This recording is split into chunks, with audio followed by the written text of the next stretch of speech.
being here. Thank you, ladies, for coming and joining us for this occasion. I'd also like to recognize some key league members who helped make today possible. Our sustainer, Diane Canner, Hopkins. The person who helped get us here today is unable to make it, Kimber Wheeler, but I wanted to take a moment to acknowledge her. 2 years ago, Diane Canner, suggested league member and then historian Kimber Wheeler, attended Archive Fair at USC. It is at this fair that Kimber met then CSUN Chief Archivist Robert Marshall, and thus began the tale of why we are here today, a truly monumental occasion for the Junior League of Los Angeles. The story of Junior League of Los Angeles begins in 1925, when 35 women formed a group known as the Convalescent Children's League. They researched community needs and piloted a 12-bed home for convalescent children. In 1926, the Convalescent Children's League was admitted to the Association of Junior Leagues International and became the Junior League Los Angeles. And then in 1943, JLLA presented its convalescent home to Children's Hospital. The Children's Hospital Convalescent Home continued to serve the community by caring for children who required longer periods of treatment. Some highlights of league history throughout the years that will soon be housed here at CSUN include, in the 1920s and 30s, JLLA formed the Players Group in connection with the Board of Education, which later became Children's Theater, running until 1972. The 1940s saw the advent of radio programs with youth, as well as the creation of the Volunteer Bureau. In 1951, league members started services for the blind, and in the 1950s, league members also worked with Children's Bureau for the first time, the YMCA, and the Salvation Army. The docent programs at LACMA and the Monmouth Science Center were started in the 1960s, and interestingly enough, also a conference on environmental pollution. 1972 was the beginning of an anti-drug program with the Drug Abuse Council and LA Unified, and the same year that the Performing Tree started, which is now its own 501c3. In the 1980s, Junior League began its first board development program and started community forums, which we continue to this day. The 1990s started programs with Caring for Babies with AIDS and development of our first domestic violence brochure. In the early 2000s, Junior League worked with Wonder Reading and authored legislation and passed legislation to the California legislature in support of microbicides.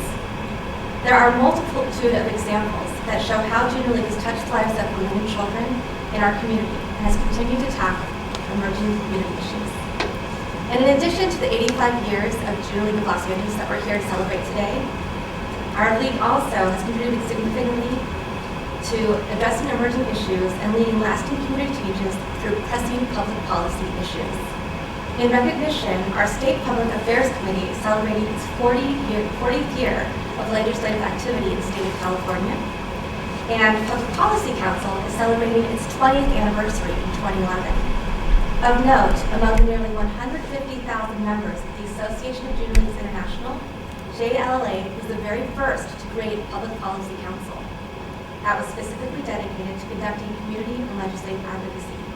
And this council became, and it is still to this day, a model for the other leagues in the association. Perhaps a bit of context with regards to the work that the State Public Affairs Committee has done over the years. It's been advocating and creating legislation since 1971. A lot of the laws that we take for granted are because of the work of SPAC. This includes creating the very first California Children's Bicycle Helmet Law in 1993, establishing a minimum hour standard inpatient hospitalization following childbirth in 1997. Also in 1997, enhancing the penalties for committing domestic violence in the presence of a minor. In 2000, SPAC worked on providing breast cancer treatment for uninsured women. And most recently, actually this year in 2010, we established every month of May in California as Perinatal Depression Awareness Month. Building on that legacy of community advocacy, Junior League Los Angeles' Public Policy Council has been paving the league's involvement in emerging issues since 1990. Some of those noteworthy accomplishments include establishing the Women's Equipment Collaborative, which ran throughout the 1990s and provided a forum for more than 40 public and private agencies to to work together to ensure women were appointed to board and commissions at the federal, state, and local levels. Hosting the annual Community Leadership Forum, a community-wide education session to address pressing issues such as emancipation of foster care youth, and this year's chosen topic, human trafficking. Our members have also authored pieces of state and federal legislation to address microbicides and perinatal depression, plus testified before the legislature on the need for increased human trafficking victims' rights and more. For a litany of reasons, JLLA is considered a leading advocate and voice for the women and children that we serve through our community partners in Los Angeles. A token of that recognition includes the 5 commendations that we bring forward today from the state, county, and city levels. Please join me in recognizing, and we're only going to read one of them.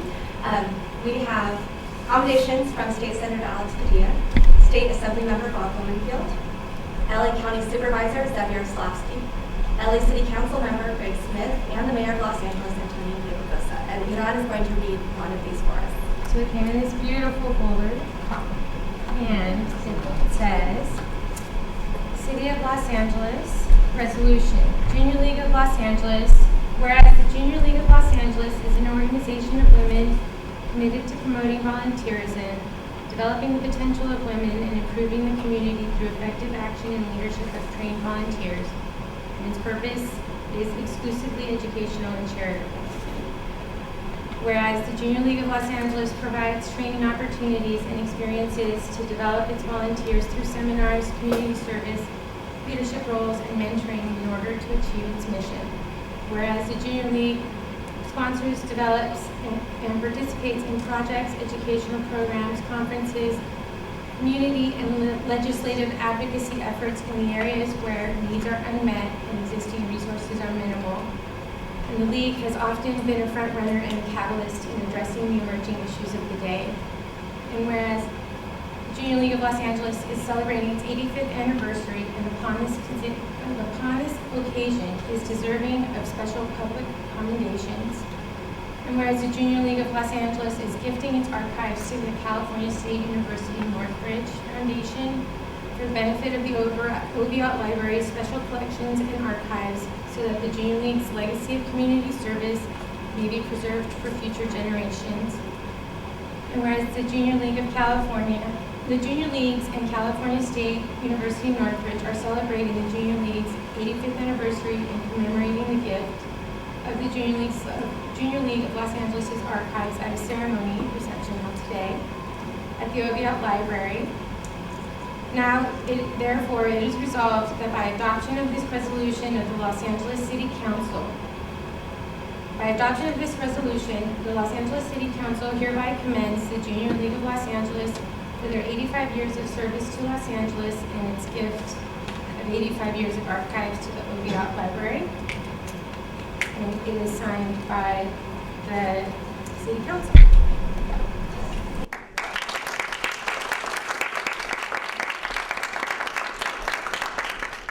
Junior League of Los Angeles has been a philanthropic and volunteer anchor in the community for over 85 years, and it continues to develop the potential of women, improve communities, and promote volunteerism by providing training to our members to become community and civic leaders.